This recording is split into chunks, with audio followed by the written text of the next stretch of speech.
Well, welcome to Indianapolis, Indiana. I'm Bruce Buchanan. I'm the owner of the Buchanan Group of Companies. I'm a fourth generation owner of a 135-year-old family business.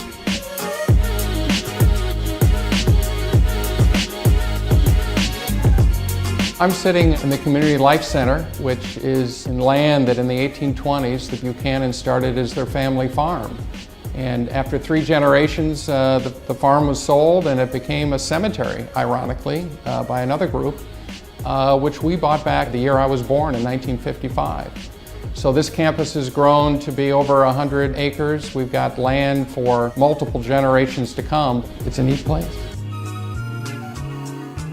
The Community Life Center was built and opened in 2001. So when you walk into the main hallway, you're going to see beautiful Italian marble and a fountain and an arched way with a gallery up on the 2nd level. I started my professional career as a photojournalist and then a commercial photographer, and now my work actually hangs in our funeral centers. Besides funerals, which happen here occasionally, mostly what we do here are weddings. We're probably one of the best destinations for brides in the city. We have a large ballroom that can seat up to 300 people. Besides weddings, we've had political debates there. We've had full range of events that you'd see at any kind of banquet facility. You do weddings and funerals, so you've got them kind of coming and going, and we do have fun with it because life is short and you need to enjoy every step of it. My dad was into features and he said, well, this is a beautiful building and the funeral center is a beautiful building, but let's build a 4-story tower.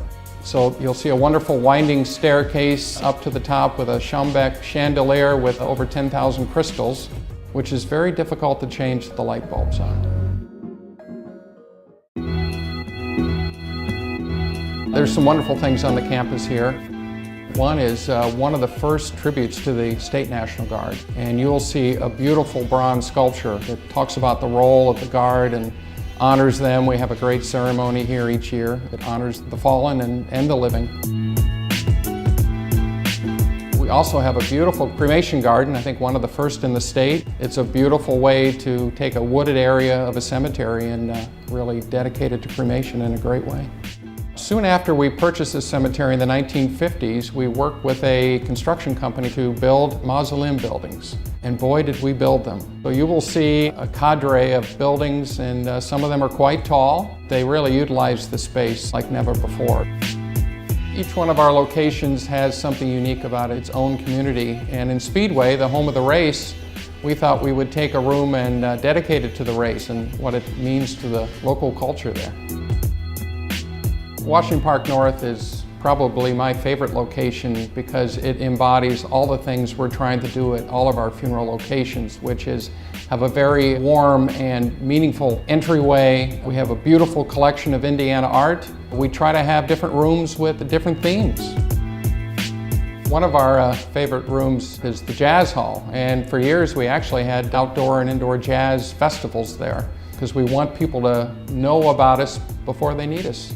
We've never had fixed pews in our event rooms, and I don't call them chapels. We use them as chapels, but they're event rooms because there could be any type of event in that room. We have a strong tradition in our family business of being ahead of the curve. We started cremation, one of the first in the country. Well, we did the same with green burial here about 10 years ago. We put in Kessler Woods. We named it after the local drive. Green burial means everything in the burial is biodegradable, so nothing will last beyond the normal human decomposition period. We recently added Fuel Monument Company to our group of businesses, and we do beautiful laser engraved memorials for distributors all throughout the country. The casket company developed when we were looking to be more cost effective with our own casket suppliers.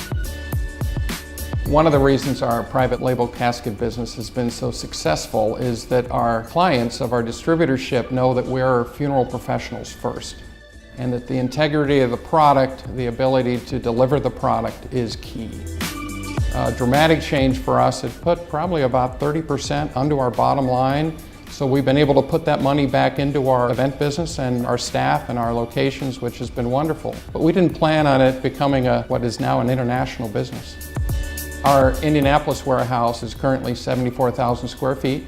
Typically we have 4,000 to 5,000 units on hand. We have warehouses in other parts of the country too, because it's important for us to have quick backup delivery for any of our clients. We do quite a few urns. We do Major League Baseball urns. The Cubs did quite well this year, so those urns are flying off the shelf. You know, we learned this ourselves, that there's no quicker way to impact your bottom line to save money on caskets. And it's not unusual for some of our clients to drive in from out of state just to pick up a few units. But what their savings is on that pickup could mean profits for the month. I think the one thing that we've learned over the years is you don't have to go out and build a new building to really meet the needs that families have today. So we've taken casket display rooms and turned them into banquet rooms. We've taken curtains down off of windows. We've gotten rid of awnings to bring the light in. There are things you can do that will have a big, big impact just by looking at your current space and making the changes that you need to make to meet what families want. In our business, we live by our 3 C's, which are community, commitment, and compassion. And I have to tell you a story about one of our funeral directors, Norris, who was working with a woman who had just lost her husband. And he had discovered in talking to her that he was going to take her for her birthday to the Cheesecake Factory. Well, he died, unfortunately. So Norris decided that he was going to go get a birthday cake for her from the Cheesecake Factory. So he had the candles lit and presented that to her delight. And I think that story, more than anything else, illustrates why we're here, what we're trying to do, to celebrate life and really touch people in a special way. Thanks, Funeral Cribs. Stay tuned for the next episode.